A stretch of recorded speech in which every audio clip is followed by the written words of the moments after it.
Viewers from mine of knowledge, अस्सलाम वालेकुम। हज़रत अली करमुल्लाह वजहुल करीम के पास एक शख्स हाजिर हुआ और बोला, हुजूर, दुनिया पीठ फेर के चली गई है। जिस काम में हाथ डालता हूँ नाकामी का सामना होता है, क्या करूँ?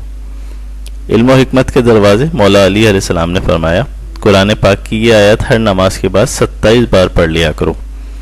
नस्रुम मिनल्लाहि व फतहुन करीब।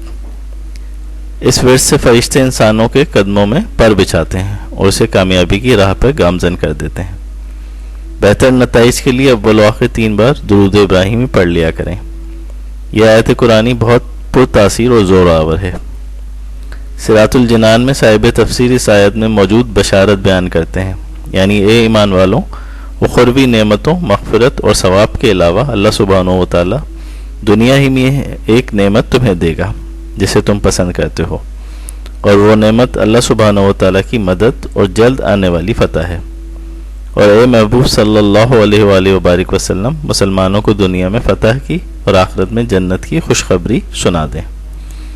इस आयत में फ़तह से मुराद या फ़तह मक्का मुराद है या इससे मुराद फारिस और रोम के शहरों की फ़तह है। दूसरे कौल के मुताबिक इस आयत में हज़रत अबू बकर सिद्दीक़ और हज़रत उमर फ़ारूक रज़ियल्लाहु तआला अन्हुमा की खिलाफत की तरफ इशारा है, क्योंकि उन्हीं के दौर में फारिस और रोम के शहर फ़तह हुए। इससे मालूम हुआ कि उनकी खिलाफतें बरहक हैं और उनकी फतूहात अल्लाह सुब्हानहू व तआला को बहुत प्यारी हैं, जिनकी यहाँ बशारत दी जा रही है। इस आयत को जो भी पढ़ेगा इंशाअल्लाह अज़्ज़ा वजल फ़तह उसके कदम चूमेगी।